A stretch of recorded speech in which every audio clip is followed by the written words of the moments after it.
2014 ഓഗസ്റ്റിലാണ് ഞങ്ങളുടെ അമർനാഥിലേക്കുള്ള യാത്ര പ്ലാൻ ചെയ്തത്. ഒരു അമർനാഥിലേക്കുള്ള യാത്ര തുടങ്ങുന്നത് ശരിക്ക് ഏപ്രിലാണ്. എൻ്റെ ഒരു ഫ്രണ്ട് പോണ്ടിച്ചേരിയിൽ നിന്ന് വിളിച്ച് ബുക്കിംഗ് പെർമിറ്റ് എടുക്കാനുള്ള സമയമാണ്. അപ്പം തിരുവനന്തപുരത്ത് ജമ്മു കാശ്മീർ ബാങ്കിൽ പെർമിറ്റ് എടുക്കാനുള്ളൊരു ഇതുണ്ട്, അവിടെ നിന്ന് എടുക്കണമെന്ന് പറയും. ഞാനവിടെ പോയി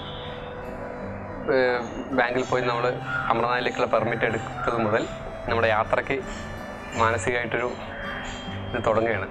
അപ്പോൾ അവിടെ ചെന്ന് മെഡിക്കൽ സർട്ടിഫിക്കറ്റും ഇതെല്ലാം എടുത്തു കൊടുക്കണം. അതെല്ലാം ഒരു മെഡിക്കൽ സർട്ടിഫിക്കറ്റ് എടുക്കാനായിട്ട് പോകുമ്പോഴെല്ലാം നമുക്കൊരു തടസ്സമില്ലാതെ കാര്യങ്ങൾ നമുക്ക് നടന്നു പോയിട്ടുണ്ട്. ഈ യാത്രയ്ക്ക് തുടക്കം മുതൽ തന്നെ ഒരു തടസ്സമൊന്നും ഉണ്ടായിട്ടില്ല. എല്ലാ കാര്യങ്ങളും വളരെ എളുപ്പത്തിൽ നമ്മൾ വിചാരിക്കുന്നതിനേക്കാൾ പെട്ടെന്ന് ഇപ്പോൾ പെർമിറ്റ് എടുക്കുന്ന കാര്യത്തിലായാലും മെഡിക്കൽ സർട്ടിഫിക്കറ്റ് എല്ലാം ചെല്ലുന്ന സമയത്ത് തന്നെ നമുക്കിത് ശരിയായിട്ട് വന്നിരുന്നു. പക്ഷെ അപ്പോഴും ഈ 15-20 ദിവസം യാത്രയ്ക്ക് വേണം. അപ്പോൾ ഓഗസ്റ്റിലേക്കുള്ള ലീവ് കൊടുക്കുമ്പോൾ ഓഫീസിൽ നിന്ന് ഈ പത്രപ്രവർത്തനം ഇതായതുകൊണ്ട് നമുക്ക് ലീവ് ഇത്രയും ദിവസം കിട്ടുമോ, ഈ ആ സമയമാകുമ്പം എന്തെല്ലാം ഇത് വന്നാലും നമുക്ക് ചിലപ്പോൾ ലീവ് ക്യാൻസലായി പോവാം. പക്ഷേ ദിവസങ്ങൾ എടുക്കും തോറും നമുക്ക് യാതൊരു പ്രശ്നമില്ലാതെ തന്നെ ലീവ് കിട്ടുകയും യാത്രയ്ക്കുള്ളതെല്ലാം നന്നായിട്ട് ചെയ്യാൻ പറ്റും. പക്ഷേ ഈ നമ്മൾ കേട്ട കേൾവിയിൽ മാത്രം പരിചയമുള്ള ഒരു സ്ഥലത്തേക്കാണ് പോകുന്നത്. കാലാവസ്ഥയായാലും ഇതെല്ലാം ലാൻഡ്സ്കേപ്പ് ആയാലും അവിടെ ചെല്ലുമ്പോൾ എന്തെല്ലാം വേണം, നമുക്ക് ഭയങ്കര ഒരു ടെൻഷനായിരുന്നു. എന്തൊക്കെ എടുക്കണം, എന്തൊക്കെ എടുക്കരുത് എന്നുള്ളതല്ല. അതിനെക്കുറിച്ചെല്ലാം നോക്കി അവർ അയച്ചു തന്നൊരു ലിസ്റ്റ് ഉണ്ട്. അതിലുള്ളതെല്ലാം നോക്കി ഓരോന്ന് ശേഖരിക്കാൻ തുടങ്ങി. ഷൂ മുതൽ അങ്ങോട്ടെല്ലാം സ്പെഷ്യൽ ഇത് വേണം, ത്രെഡ് എന്താ പറയുക ഗ്രിപ്പുള്ള ഷൂ വേണം അവിടെ ഐസിൽ നടക്കുന്നതിന്. അതെല്ലാം അന്വേഷിച്ച് ഓരോന്നോരോന്നായിട്ട് ഞാൻ തിരുവനന്തപുരത്ത് നിന്ന് ശേഖരിച്ച് വലിയൊരു ബാഗ് വേണം. ഇങ്ങനെ വലിയൊരു 15 ദിവസത്തേക്ക് പോകണമല്ലോ. അപ്പോൾ അതെല്ലാം ആയി. അതെല്ലാം കഴിഞ്ഞ് പിന്നെ തണുപ്പുള്ള സ്ഥലത്ത്, മഞ്ഞുള്ള സ്ഥലത്ത് പോയി കഴിഞ്ഞാൽ ഫോട്ടോ എടുക്കാനും അതിനുള്ളൊരു എങ്ങനെയൊക്കെയാണ് അതെല്ലാം ഞാനിങ്ങനെ ജസ്റ്റ് എല്ലാവരും ഓരോ ആൾക്കാർ ചോദിച്ച് നമ്മളൊരു മാനസികമായിട്ട് വേണം തയ്യാറാവാൻ. ഒരു മുൻധാരണയില്ലാതെ ആണ് ഞാൻ ഈ സ്ഥലത്തേക്ക് പോകാനുള്ളത്. എന്നുവെച്ചാൽ നമ്മുടെ യാത്ര തുടങ്ങി അവിടെ തിരിച്ചു വരും എന്നുള്ളത് വരെ നമുക്ക് മുൻ നിശ്ചയിച്ച പ്രകാരം ഒന്നും ചെയ്യാൻ പറ്റില്ല. അമർനാഥാണ്. അമർനാഥിൽ എത്ര വരെ എത്താം, അവിടെ എത്തിയാൽ തന്നെ എന്തെല്ലാം പ്രശ്നങ്ങൾ ഉണ്ടാവും എന്ന് എനിക്ക് അറിയില്ല. കാലാവസ്ഥയാവാം, ചിലപ്പം ഭീകര ഭീഷണിയാണ്. ഏത് സമയത്തും യാത്ര പകുതിയിൽ വെച്ച് തടസ്സപ്പെടാം എന്നുള്ളതാണ് അറിഞ്ഞത്. അത്രയും സാഹസികമായിട്ടൊരു സ്ഥലത്തേക്ക് നമ്മൾ പോകുമ്പം ഒന്നും നമുക്ക് മുൻകൂട്ടി നിശ്ചയിക്കാൻ പറ്റാത്തൊരു സ്ഥലമാണ്. അപ്പോൾ അതുകൊണ്ട് തന്നെ നമ്മളൊരു മുൻധാരണ ഇല്ലാതെയാണ് ഞാൻ ഈ യാത്രയ്ക്ക് സമീപിച്ചത്. ഇവിടുന്ന് പുറപ്പെട്ടത് ട്രെയിനിൽ വളരെ നമ്മൾ സാധാരണ ഇതിലാണ് യാത്ര, ഏറ്റവും ചുരുങ്ങിയ ചെലവിൽ യാത്ര ചെയ്യണമെന്നായിരുന്നു ആദ്യമേ തീരുമാനിച്ചത്. അപ്പം അങ്ങനെ ഒരു ലാവിഷാവാതെ വളരെ ചുരുങ്ങിയ ചെലവിൽ നമ്മൾ ഇവിടുന്ന് യാത്ര പുറപ്പെട്ട് ഡൽഹി ജമ്മു പോയി. ജമ്മുവിൽ നിന്ന് ശ്രീനഗറിലേക്ക് ഉള്ള യാത്രയുടെ ഏറ്റവും കടുപ്പമായത് എന്താ വെച്ചാൽ ജമ്മു ശ്രീനഗർ ഭയങ്കര ചൂട് ഉള്ള സമയമായിരുന്നു അവിടെ. അപ്പം ഈ റോഡിലൂടെ പോകുന്നത് ഭയങ്കര ട്രാഫിക് ബ്ലോക്കാണ്. അപ്പോൾ അവിടുത്തെ ഒരു ചെറിയൊരു ടാറ്റ സുമോ നമ്മൾ ഒരു ഹയർ ചെയ്തിട്ടാണ് ഞങ്ങൾ 5-6 പേരുണ്ടായിരുന്നു. ഈ 6 പേരടങ്ങുന്ന ടീം എന്ന് പറയുന്നത് നാടകപ്രവർത്തകരുണ്ടായിരുന്നു, ചിത്രകാരനുണ്ടായിരുന്നു, പ്ലേബാക്ക് സിംഗർ ഉണ്ടായിരുന്നു. അങ്ങനെ ഒരു ഞാനും ഫോട്ടോഗ്രാഫറായിട്ട് അങ്ങനെ 6 പേരാണ്. അപ്പോൾ ഈ ഞങ്ങളെല്ലാം കൂടി ഒരു ചെറിയൊരു വണ്ടി അവിടെ നിന്ന് വാടകയ്ക്കെടുത്ത് ജമ്മു ശ്രീനഗർ റോഡ് എന്ന് പറഞ്ഞാൽ ഭയങ്കര പൊടിയും ഇതൊക്കെയുള്ള റോഡില്ല ശരിക്കും. അവിടെ ഒരു ജലം നദിയുടെ ഓരത്തുകൂടെ പോകുന്നൊരു ഇതാണ്. അപ്പോൾ അവിടം വരെ ഒരു ദിവസം മുഴുവൻ യാത്ര ചെയ്തിട്ട് ഇത്രയും ചൂടും പൊടിയും വല്ലാത്തൊരു കഷ്ടപ്പാടായിരുന്നു. ഇത്രയും കഷ്ടപ്പാട് കഴിഞ്ഞ് നമ്മൾ പഹൽഗാമിലെത്തി. രാത്രി ഒരു 12-1 മണിയാകുമ്പോഴാണ് 12 മണിയാകും പഹൽഗാമിലെത്തുന്നത്. അവിടെ ഒരു ചെറിയൊരു കോട്ടേജ് നമുക്ക് എല്ലാം വളരെ പെട്ടെന്ന് നമുക്ക് ഈ കോട്ടേജ് കിട്ടുന്നു. കോട്ടേജിൽ ഞങ്ങൾ തങ്ങി. പിറ്റേ ദിവസത്തേക്കുള്ള ഒരു ഭയങ്കര ഒരു ആകാംക്ഷയായിരുന്നു. രാവിലെ ചന്ദൻവാരി എന്ന് പറഞ്ഞ ബേസ് ക്യാമ്പിലേക്ക് ഞങ്ങൾ 7 മണിയാകുമ്പോഴേക്കും ഞങ്ങൾക്ക് എത്തണം. ശരിക്കും ഉറങ്ങാനൊന്നും പറ്റില്ല നമുക്ക്. ചെറിയൊരു ആകാംക്ഷ, എങ്ങനെയാണ് വണ്ടി കിട്ടുമോ എല്ലാം. ഞങ്ങളൊരു 4 മണിയാകുമ്പോൾ തന്നെ അവിടെ നന്നായിട്ട് നേരം വെളുക്കും. 4 മണിയാകുമ്പോൾ തന്നെ വെളുത്ത് ഞങ്ങൾ എല്ലാം റെഡിയായി റോഡിലേക്ക് ഇറങ്ങി നോക്കുമ്പോൾ നീണ്ട നിരയാണ് വാഹനങ്ങളുടെ. അപ്പോൾ ഇങ്ങനെ ആൾക്കാർ വിളിക്കുന്നുണ്ട് ഓരോരുത്തരെ. നമുക്ക് പറ്റിയൊരു ഇതിൽ കിട്ടി, എല്ലാവരും കൂടി ഒരു ഒറ്റ വാഹനത്തിൽ കയറാൻ പറ്റി. പിന്നെ ഒരു 2 മണിക്കൂർ യാത്ര ചന്ദൻവാരിയിലേക്ക്.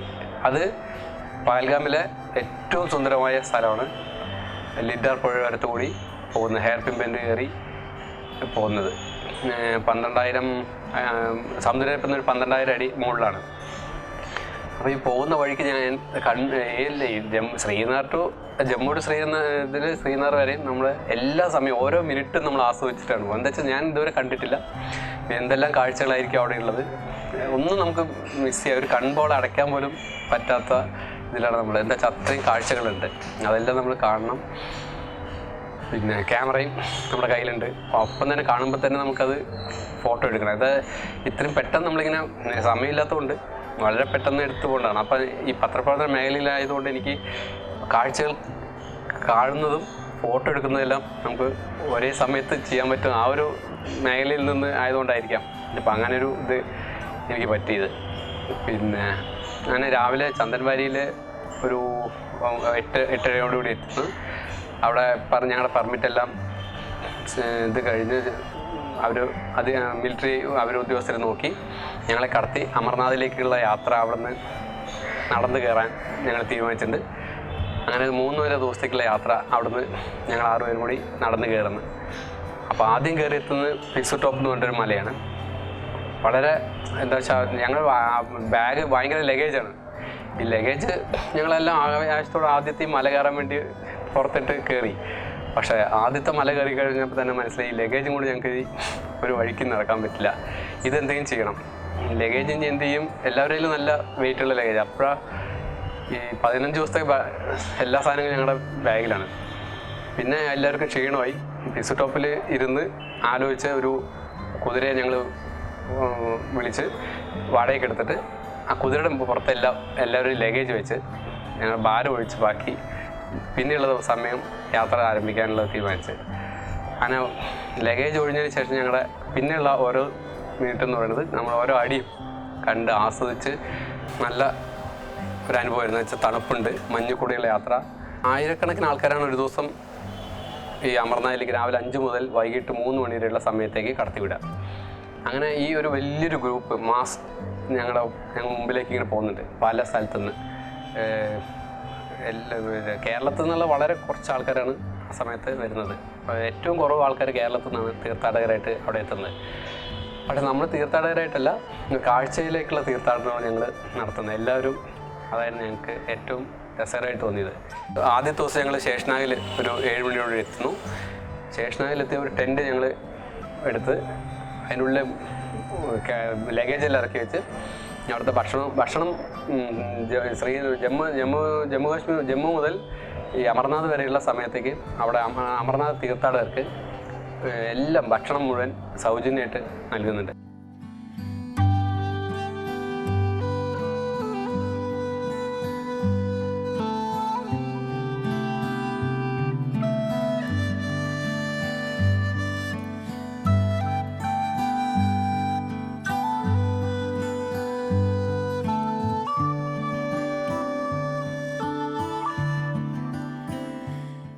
ശേഷനാഗിലെ രാത്രി എന്ന് പറയുന്നത് ഏറ്റവും രസമുള്ള ആദ്യത്തെ ഇതിലുള്ള യാത്രയാണ്. അത് ആസ്വദിക്കാനാണ് ഏറ്റവും കൂടുതൽ ഞങ്ങൾ ഇതുണ്ടായിരുന്നത്. അപ്പോൾ അവിടെ ചെന്ന് ഒരു 7:30 മണിയോടെ ഭക്ഷണം കഴിഞ്ഞ് ഞങ്ങളുടെ ടെൻറ്റിലെത്തി. പക്ഷേ ഞങ്ങൾക്ക് ആർക്കും ഉറക്കം വരുന്നില്ല. എന്നുവെച്ചാൽ ആ ഏറ്റവും വൈകിയാണ് അവിടെ 9:30 മണിയോടുകൂടിയാണ് സൂര്യാസ്തമയം കണ്ടത്. അപ്പോൾ 9:30ക്കും നമ്മളിവിടുത്തെ ഒരു ത്രിസന്ധ്യ പോലെയാണ് എനിക്ക് അവിടെ ഫീൽ ചെയ്തത്. അത് ഞാൻ ക്യാമറയിലേക്ക് ആക്കുന്നു. പിന്നെ കിടക്കണം എന്ന് വിചാരിച്ചു, പക്ഷേ ഉറങ്ങാൻ പറ്റില്ല. അത്രയും തണുപ്പായതുകൊണ്ട് നമുക്ക് ആ തണുപ്പത്ത് തന്നെ ഉറങ്ങാൻ പറ്റില്ല. ആരും ഉറങ്ങിയിട്ടില്ല. കുറച്ച് നേരം സംസാരിച്ചിരുന്ന ഒരു 3:30-4 മണി വഴി നേരം വെളുക്കുന്നതാണ്. പിന്നെ നേരം എങ്ങനെ വെളുക്കുന്ന ആദ്യത്തെ സൂര്യകിരണങ്ങൾ ഹിമാലയത്തിൽ തട്ടുന്ന ഒരു ഫോട്ടോ എടുക്കാനും ഒക്കെ ആയിട്ട് തയ്യാറായിട്ട് ക്യാമറ സെറ്റ് ചെയ്ത് ഞങ്ങൾ അവിടെ ഇരിക്കുകയാണ്. അപ്പം കോലഹോയ് ഗ്ലേസിയേഴ്സ് എന്ന് പറഞ്ഞാൽ മഞ്ഞ് മലയുടെ അവിടെയുള്ള പ്രഭാതത്തിൻ്റെ ഫോട്ടോ എടുക്കാനാണ് ശ്രമിച്ചത്. അതും നല്ല 5 മണിയോടെ അതും കഴിഞ്ഞ് 5:30 ഞങ്ങൾ വീണ്ടും പഞ്ചതരണിലേക്കുള്ള യാത്ര. അത് മഹാഗുണ പാസ്, ഏറ്റവും ഹയസ്റ്റ് പീക്കാണ് അവിടുത്തെ. ഒരു 14,000 അടി ഹൈറ്റിൽ കൂടെ കയറി വേണം അത് രണ്ടാമത്തെ ദിവസം 14,000 അടി ഞങ്ങൾ കയറി കഴിഞ്ഞ് താഴേക്ക് പഞ്ചധരണിയിലെത്തുന്നത് പിന്നെ ഒരു 2,000 അടി താഴ്ചയിലേക്ക് ഇറങ്ങണം. 12,000 അടി താഴ്ചയിലേക്ക് ഇറങ്ങി പഞ്ചധരണി 5 പുഴകൾ അവിടെ സംഗമിക്കുന്നുണ്ട്. അതും ഇത്രയും ഓരോ സ്ഥലവും സൗന്ദര്യം എന്ന് പറയുന്നത് നമുക്കങ്ങനെ പറഞ്ഞ് ഇതാക്കാൻ പറ്റില്ല. അപ്പോൾ അത്രയും നല്ല സ്ഥലങ്ങൾ. പഞ്ചധരണിയിൽ അന്നത്തെ രാത്രി, പിറ്റേ ദിവസം രാവിലെ നമ്മൾ വീണ്ടും 5 മണിക്ക് യാത്ര തുടങ്ങുന്നു. പിന്നെ 11 മണിയോടുകൂടി അമർനാഥ് ക്ഷേത്രത്തിനടുത്തേക്ക് എത്തണം. അപ്പോഴേക്കെന്ന് വെച്ചാൽ നീണ്ട നിരയാണ് അവിടെ ആ ക്ഷേത്രത്തിനടുത്ത്. ക്യാമറ ഞങ്ങൾക്ക് ഉള്ളിൽ കൊണ്ടുപോകാൻ പറ്റില്ല. ഏറ്റവും വലിയ നഷ്ടം എന്ന് പറയുന്നത് ക്ഷേത്രത്തിനുള്ളിൽ ഒരു കാഴ്ച എടുക്കണമെന്നുണ്ടായിരുന്നു. ഇത്രയും കഷ്ടപ്പെട്ട് നമ്മൾ അവിടെ എത്തി. അപ്പോൾ നമ്മൾ മിലിറ്ററിക്കാരോട് പറയണം ഇങ്ങനെ കേരളത്തിൽ നിന്ന് വരികയാണ്, വളരെ പക്ഷേ എന്ത് ചെയ്യാം, അവർക്ക് ഒന്നും ചെയ്യാനില്ല. അവർ പറഞ്ഞ് ഞങ്ങൾക്ക് നിസ്സഹായരാണ്, മുകളിലുള്ള ഉദ്യോഗസ്ഥരുടെ അനുമതി ഉണ്ടെങ്കിൽ ക്യാമറ ഉള്ളിൽ കടത്തും. ഒരു 1.5 കിലോമീറ്റർ ഇപ്പുറത്ത് വെച്ചിട്ട് ഞങ്ങളുടെ ക്യാമറ ഒരു ടെൻറ്റിൽ ഏൽപ്പിച്ചിട്ട് ഞങ്ങളുടെ യാത്ര തുടങ്ങും. അതാണ് ഏറ്റവും വലിയ നഷ്ടം. അവിടെ ആ ഗുഹയുടെ ഉള്ളിൽ നിന്ന് ഞാൻ പുറത്തേക്ക് നോക്കുമ്പോൾ കാണുന്നൊരു കാഴ്ചയുണ്ട്. ഏറ്റവും സുന്ദരമായിട്ട് അവിടുത്തെ എല്ലാ മലകളുടെയും ഇതിലേക്ക് ഗുഹയുടെ ഉള്ളിൽ കൂടി ഒരു കാഴ്ച. അത് ഭയങ്കര വലിയൊരു കാഴ്ച, ഒരു അനുഭവമാണത്. അവിടുത്തെ ശിവലിംഗമുണ്ട്. പക്ഷെ ആ ശിവലിംഗം എല്ലാവരും കാണുമ്പോൾ നമുക്ക് അവിടുന്ന് പുറത്തേക്കുള്ളൊരു കാഴ്ചയായിരുന്നു ഏറ്റവും സുന്ദരമായിട്ട് തോന്നിയത്. ആ ഒരു കാഴ്ച എടുക്കാൻ പറ്റാത്തത് നഷ്ടമാണെങ്കിലും പക്ഷെ മനസ്സിൽ ആ ഒരു സുന്ദരമായ കാഴ്ച എപ്പോഴും എൻ്റെ മനസ്സിലുണ്ട്. അത് പക്ഷെ വേറെ ആരും പങ്കുവയ്ക്കാൻ നമുക്ക് പറ്റില്ല അതിൽ. പിന്നെ തിരിച്ച് ഞങ്ങൾ അവിടുന്ന് ഒരു 11-12 മണി ഇറങ്ങുമ്പോൾ തന്നെ ഒരു വലിയൊരു ക്ഷീണത്തോടെ വരുന്നത് എന്ന് വെച്ചാൽ രാവിലെ മുതലുള്ള നടത്തം. ബാൽത്താലിലേക്കാണ് പോകുന്നത്. ബാൽത്താൽ ഒരു 26 കിലോമീറ്റർ ഉണ്ട്. നല്ല മണ്ണ് റോഡാണ്. ഈ കുതിരകളുടെ ഇടയിൽ കൂടെ ഞങ്ങൾ പോകുമ്പോൾ മണ്ണ് മുഴുവൻ നമ്മുടെ മണ്ണിൽ കുളിക്കും നമ്മൾ. അങ്ങനെയാണ് പോകുന്നത്. അപ്പോൾ ഈ മണ്ണിൽ കുളിച്ചിങ്ങനെയുള്ള യാത്ര എന്ന് പറഞ്ഞാൽ ഭയങ്കര ക്ഷീണം. പെട്ടെന്ന് ഒരു ഇതിലേക്ക് അവിടുത്തെ കാട്ടിൻ്റെ ഉള്ളിൽ നിന്ന് യാക്കുകൾ, കാട്ടുപോത്തിൻ്റെ ഒരു ഇതിൽ നമ്മുടെ യാത്രക്കാരുടെ ഇടയിലേക്ക് ഇങ്ങനെ കയറി വരുന്ന. പക്ഷേ എൻ്റെ കയ്യിൽ ആ സമയത്ത് ക്യാമറ എല്ലാം നിക്കോൺ D3S ക്യാമറ ഉപയോഗിച്ചത് 7200 ലെൻസാണ് ആ സമയത്ത് ഉണ്ടായിരുന്നത്. പെട്ടെന്നൊരു മിന്നൽ പോലെ നമ്മുടെ മുമ്പിലേക്ക് ഈ മൃഗങ്ങൾ കടന്നു വരുന്നത് ഭയങ്കര അക്രമകാരികളാണ്. കാഴ്ചയിലേക്ക് വരുമ്പോൾ തന്നെ ഇവർ ഓട്ടം, ആ മഞ്ഞക്കൂടെയുള്ള ഓട്ടമാണ് ഞാൻ പകർത്തി. എനിക്ക് ഏറ്റവും ഇഷ്ടം എൻ്റെ മുന്നിലേക്ക് വന്ന കാഴ്ച, കയറി വന്ന കാഴ്ചയാണ്. അതെനിക്ക് പകർത്താനായി എന്നുള്ള ഏറ്റവും ഇഷ്ടപ്പെട്ട ഒരു ഫ്രെയിം അതാണ്. പിന്നെ ഓരോ ഫ്രെയിം എനിക്ക് ഈ യാത്രയിൽ ഓരോ ഫ്രെയിം എനിക്ക് ഭയങ്കര ഇഷ്ടപ്പെട്ടു. അപ്പോൾ ഒരു 1000-ഓളം ഫോട്ടോ ഞാൻ എടുത്തിട്ടുണ്ട്. പക്ഷേ ഈ ഹിമച്ചായയ്ക്ക് വേണ്ടി ഞാൻ യാത്ര കഴിഞ്ഞ് തിരിച്ചെത്തിയപ്പോൾ ഹിമച്ചായ നടത്തണം എന്നുള്ളത് ഒരു ധാരണ ഉണ്ടായില്ല. പക്ഷേ ഒരു എക്സിബിഷൻ നടത്തണം എന്ന് പറയുമ്പോൾ എൻ്റെ സുഹൃത്ത് എക്സിബിഷനൊരു ടൈറ്റിൽ വേണം.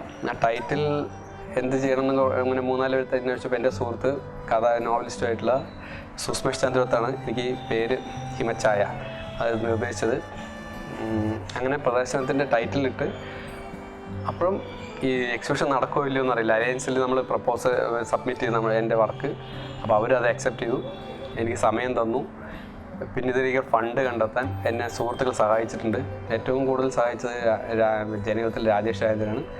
അങ്ങനെ ഇതിനെല്ലാം ഒരു ഇങ്ങനെ ഒരു തടസ്സമില്ലാതെ എനിക്ക് ഇതുവരെ ഈ എക്സിബിഷൻ വരെ നടന്നു. അപ്പോൾ ഈ ഫോട്ടോ എത്ര വെക്കണം എന്നുള്ളതിലൊരു ഇതുണ്ടായിരുന്നു. അപ്പോൾ ഇത് സെലക്ട് ചെയ്യണം ആദ്യം.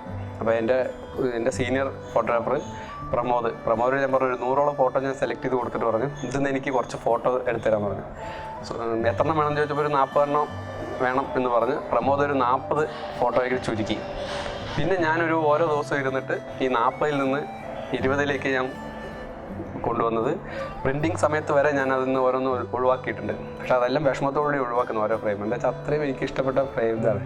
പക്ഷേ മറ്റുള്ളവർ കാണുമ്പോൾ വളരെ നന്നായിട്ട് തോന്നണം എന്നുള്ളതുകൊണ്ടാണ്. ആദ്യത്തെ എക്സിബിഷനാണ് എൻ്റെ. അതുകൊണ്ട് 20 ഫോട്ടോയാണ് ഞാൻ ഇവിടെ വെച്ചത്.